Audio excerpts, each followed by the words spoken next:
त्रिपुरा, श्री प्रेमा खांडू जी, मुख्यमंत्री अरुणाचल प्रदेश, मेरे साथी मंत्री श्री सुकांतो मजमूदार जी, गोविंद मोहन जी, गृह सचिव जी, श्री चंचल कुमार जी, सचिव वित्तीय सेवा विभाग श्री एम नागराजू जी, श्रीमती वंदिता कौल, सचिव पोस्ट, और आज यहाँ पर उपस्थित इस सेमिनार में उपस्थित सभी प्रमुख बैंक्स, वेंचर कैपिटल फंड और वित्त पोषण से जुड़ी हुई सभी संस्थाओं के प्रतिनिधिगण, आप सभी का मैं आज मां त्रिपुरा सुंदरी की धरती पर स्वागत करता हूं। यहां पर बैंकर्स कॉन्क्लेव 2024 उसका एक ध्रुव वाक्य लिखा है, सुखस्य मूल धर्म, धर्मस्य मूल अर्थ। ये महान चाणक्य का उद्घोषित सिद्धांत है। इसका मतलब व्यक्ति से जोड़कर नहीं है, राष्ट्र से जोड़कर है। कौन से राज्य और राष्ट्र सुख और शांति से जी सकते हैं, तो वही राज्य और राष्ट्र सुख और शांति से जी सकते हैं जिनके नागरिक धर्म से युक्त हो। धर्म यहां रिलीजन के रेफरेंस में नहीं है, धर्म यहां कर्तव्य के रेफरेंस में है। जिस राष्ट्र के नागरिक कर्तव्य पथ पर चलते हो, वही राष्ट्र सुख और शांति से रह सकता है। मगर उन्होंने आगे भी एक सूत्र कहा है, धर्मस्य मूलम सुख अर्थ। तो किस राष्ट्र के नागरिक कर्तव्य पथ पर चल सकते हैं, तो उन्होंने कहा है वही राज्य के नागरिक कर्तव्य पथ पर चल सकते हैं जो सुख और अर्थ से, मतलब धन से संपन्न हो, उन पर आर्थिक कोई आपत्ति न हो। तो एक प्रकार से हर एक राष्ट्र और राज्य की बेसिक जरूरियात है कि उसका हर नागरिक अर्थ से संपन्न हो और अपना जीवन यापन शांति से कर सकता हो। ये चाणक्य का सूत्र, चाणक्य के अर्थशास्त्र के बेसिक सिद्धांतों में से एक है। और आज यहां पर हम सब उत्तर प्रदेश से बड़े भूभाग नॉर्थ ईस्ट, जिसकी संभावनाओं में हम एक्सप्लोर करने में बहुत लेट हो गए हैं, वो नॉर्थ ईस्ट के आर्थिक रूप से संपन्न बनने की चिंता के लिए। अभी सिंधिया जी ने बताया, मोदी जी के 10 साल के अंदर हमारे देश की अर्थव्यवस्था 11वें नंबर से 5वें नंबर पर पहुंची, और 2027 में हमारा संकल्प और निश्चित रूप से होने वाला है कि हम 5वें नंबर से संसार की 3रे नंबर की अर्थव्यवस्था बन जाए। मगर ये पर्याप्त है क्या? किसी भी राज्य के लिए, देश के लिए पर्याप्त है क्या? ये पर्याप्त नहीं। छोटे छोटे जो 2 करोड़, 3 करोड़, 5 करोड़ की आबादी वाले देश है, उसके लिए पर्याप्त हो सकता है, क्योंकि वहां जीडीपी बढ़ना, अर्थव्यवस्था बढ़ना सीधा सम विकास की ओर जाता है, क्योंकि आबादी छोटी है। मगर 140 करोड़ की जनसंख्या और इतनी विषम भौगोलिक स्थिति वाले देश के लिए अर्थतंत्र का बढ़ावे के साथ साथ हर क्षेत्र से मतलब है राज्यों का समूह, जैसे हमारा नॉर्थ ईस्ट है, हर राज्य, नॉर्थ ईस्ट का हर एक राज्य, हर गांव और हर व्यक्ति, उसका आर्थिक विकास ही देश के आर्थिक विकास का सही मायना हो सकता है। जब तक देश के 140 करोड़ के लोगों के आर्थिक विकास को हम परिपूर्ण नहीं कर सकते, तब तक हम विकसित राष्ट्र नहीं बन सकते। विकसित राष्ट्र की कल्पना ही वही है, हर व्यक्ति अपने और अपने परिवार के पालन करने में सक्षम हो, हर व्यक्ति के पास बेसिक सुविधाएं हो और हर व्यक्ति देश के विकास में कंट्रीब्यूट करता हो। वही राष्ट्र विकसित राष्ट्र बन सकता है। और मित्रों, जब उत्तर प्रदेश से कई बड़े भूभाग वाला नॉर्थ ईस्ट, यहां पर आर्थिक संपन्नता कम हो, विकास कम हो, लोगों में सुख शांति न हो, तो भारत कैसे विकसित राष्ट्र बन सकता है? नरेंद्र मोदी जी के नेतृत्व में हमने एक संकल्पना की कि जब देश आजादी की शताब्दी मनाता होगा 15 अगस्त 2047 को, उस वक्त पूरे संसार के अंदर हर क्षेत्र में भारत नंबर 1 होगा और भारत पूर्ण विकसित देश। तो जब पूर्ण विकसित देश बनना है, तब हर क्षेत्र, हर राज्य और हर व्यक्ति इसके सुख की चिंता करनी पड़ेगी, अभी से करनी पड़ेगी, तभी जाकर 2047 में हम विकसित राष्ट्र बन सकते हैं।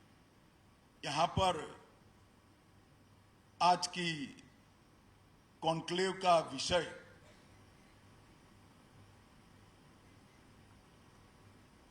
अर्थ जगत से जुड़े लोग ऐसा निकालेंगे कि यहां बिजनेस पोटेंशियल क्या है, इसके लिए रखा है।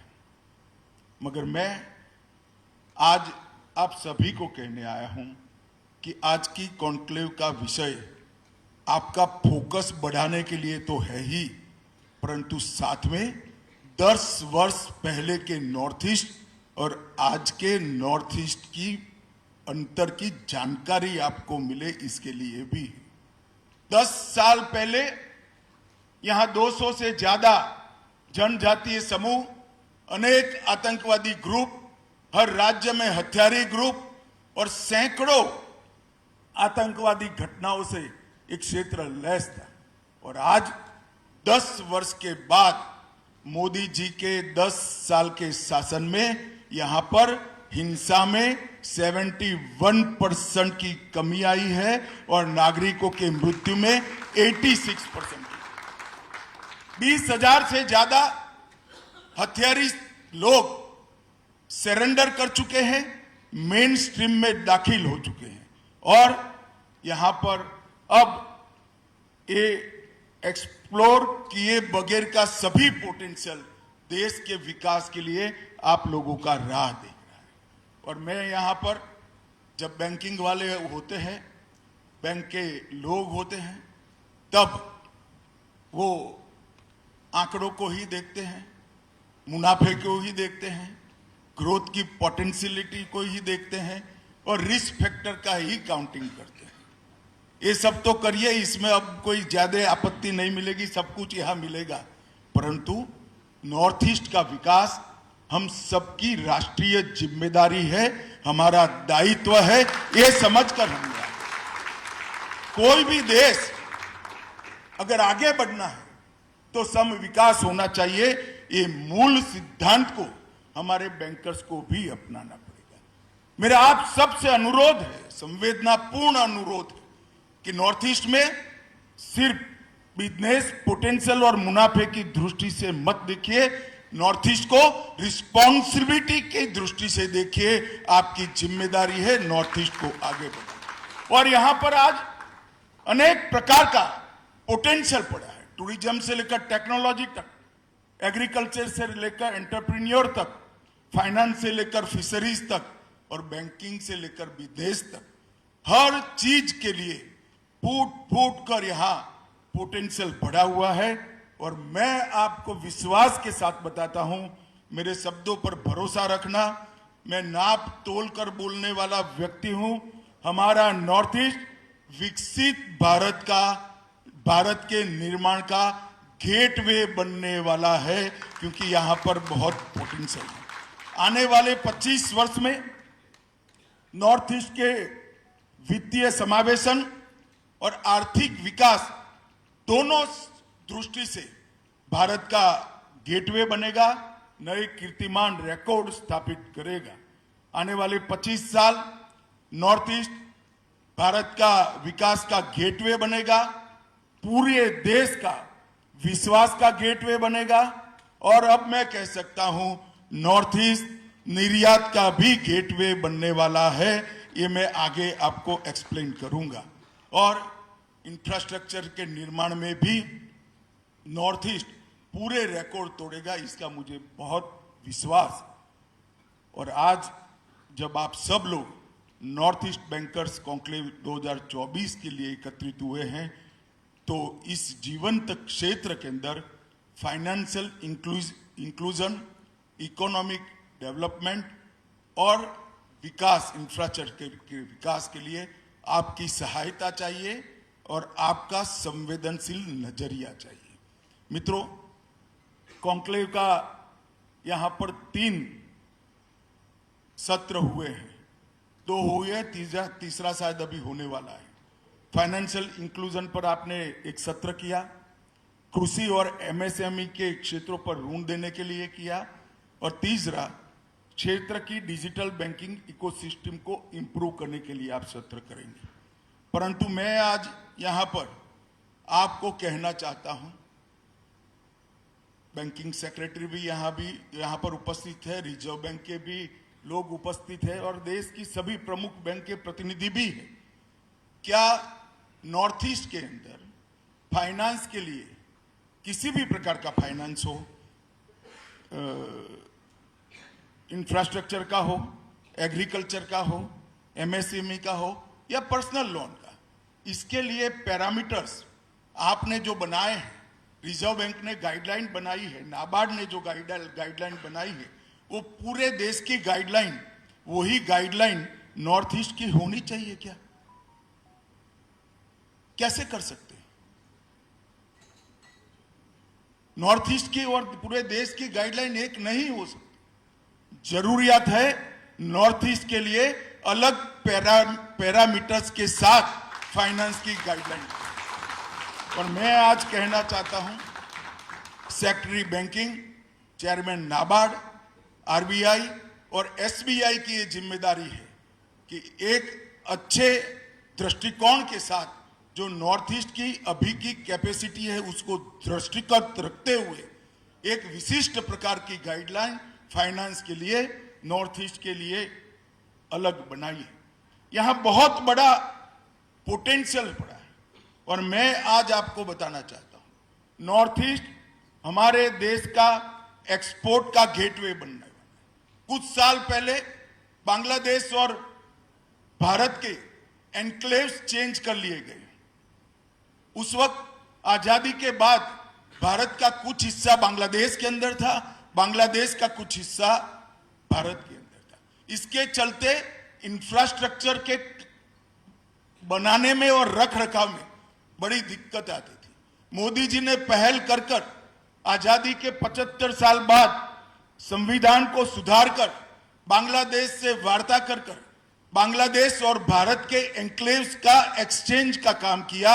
इसके कारण आज हमारे वाटरवेज चिटगोंग के साथ जुड़ चुके हैं और चिटगोंग की बंदरगाह पूरे नॉर्थ ईस्ट से अपना उत्पाद दुनिया के साथ भेजने के लिए आज खुली पड़ी है।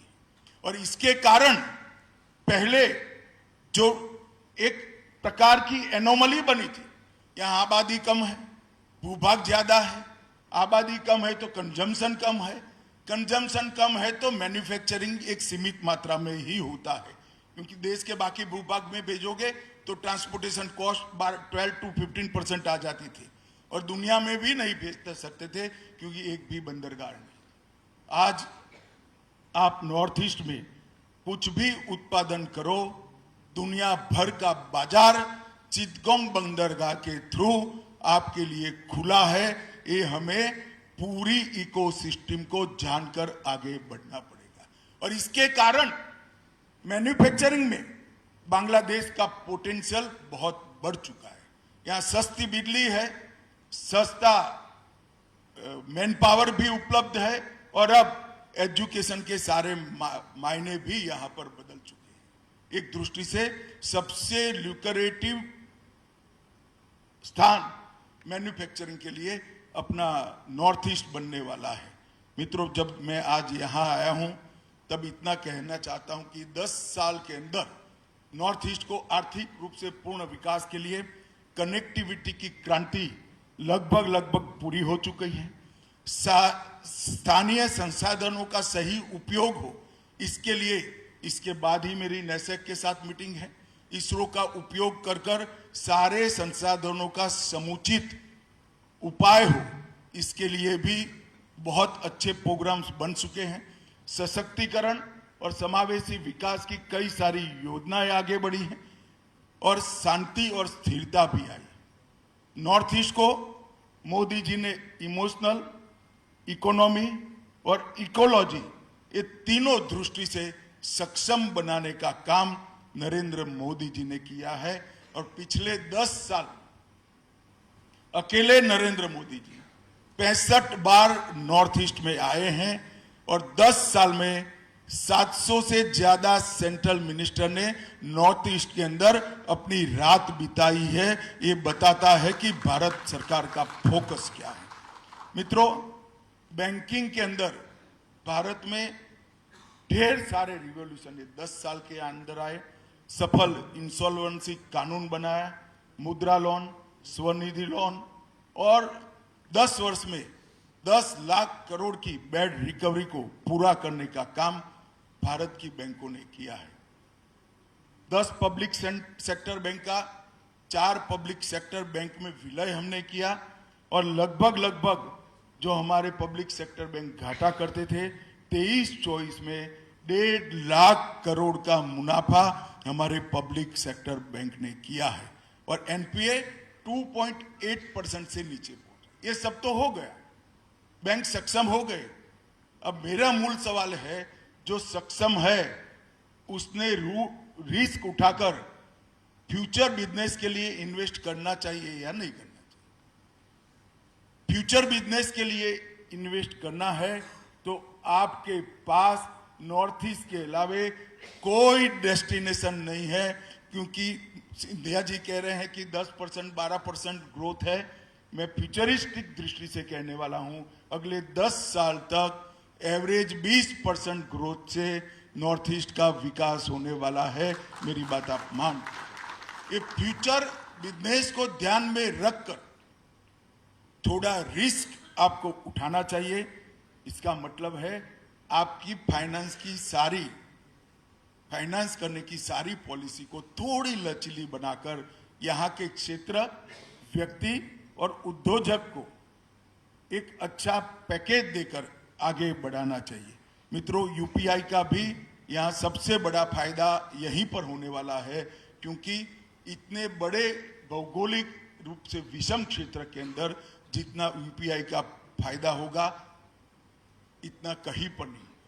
आज देश में 95 करोड़ से ज्यादा इंटरनेट उपभोक्ता है और 92 करोड़ से अधिक ब्रॉडबैंड के यूजर हैं। भारत के 95% गांव 3G और 4G कनेक्टिविटी से युक्त हो चुके हैं। मैं 95% गांव पर बहुत थ्रस्ट देना चाहता हूं। इसका मतलब है नॉर्थ ईस्ट के अंदर भी 80% कनेक्टिविटी पूरी हो चुकी है। नॉर्थ ईस्ट के अंदर ढेर सारे इंफ्रास्ट्रक्चर के काम हुए। आज पूरा नॉर्थ ईस्ट का हर कैपिटल रेलवे और एयर दोनों से जुड़ चुका है। 20 से ज्यादा वाटरवेज बन चुके हैं और यहां शांति भी प्रस्तापित हो गई है। मित्रों, आने वाले दिनों में बहुत सारे इंडस्ट्रीज यहां आने की संभावना मैं देख रहा हूं। टाटा का 27,000 करोड़ का सेमीकंडक्टर का प्रोजेक्ट वो बताता है कि नॉर्थ ईस्ट के पोटेंशियल को एक्सप्लोर करने के लिए बड़े बड़े उद्योग समूह भी आगे बढ़ रहे हैं। 50,000 मेगावाट जल विद्युत की क्षमता यहां पर अभी एक्सप्लोर करे बगैर की पड़ी है। ब्रह्मपुत्र का कभी समाप्त न होने वाला पानी आधे देश को सस्ती बिजली पहुंचा सकता है और ऑर्गेनिक खेती का मार्केट भी 1.50 लाख हेक्टर यहाँ ऑर्गेनिक खेती होती है, जो विश्व का एक साथ सबसे बड़ा समूह। इसके लिए भी विश्व का बाजार हमारे लिए खुला है। आगे बैंक ब्रांच की डेंसिटी हमें बढ़ानी पड़ेगी, एटीएम बढ़ाने पड़ेंगे, 1 ब्रांच और 2 ब्रांच डिस्ट्रिक्ट को आइडेंटिफाई कर उसको बैंकिंग सेवाओं से लैस करना पड़ेगा।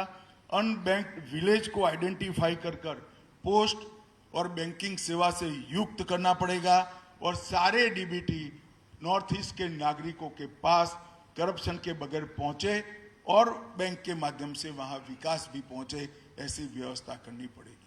मित्रों, आज गृह मंत्रालय के गृह मंत्री के नाते मैं नॉर्थ ईस्ट काउंसिल का, एनईसी का चेयरमैन हूं। मैं इसलिए आपको नहीं कह रहा, मैं समझता हूं बिजनेस पोटेंशियल कहां है, मैं बैंकिंग भी समझता हूं। मेरे शब्द पर भरोसा रखना, सबसे ज्यादा पोटेंशियल नॉर्थ ईस्ट के अंदर है और जरूरत है नॉर्थ ईस्ट को आंकड़ों से नहीं, संवेदना से देखने की, इसके विकास के अंदर योगदान।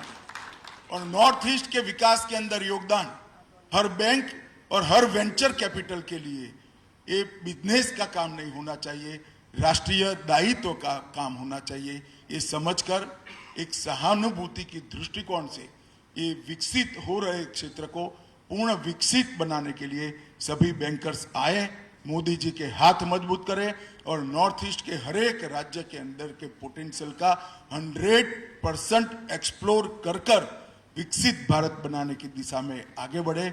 यही आप सबसे अपील और अभ्यर्थना भी है।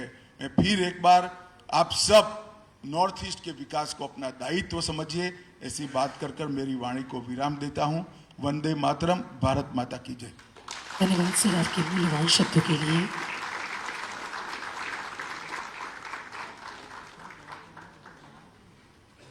इस कार्यक्रम के समापन पर नेटवी के अध्यक्ष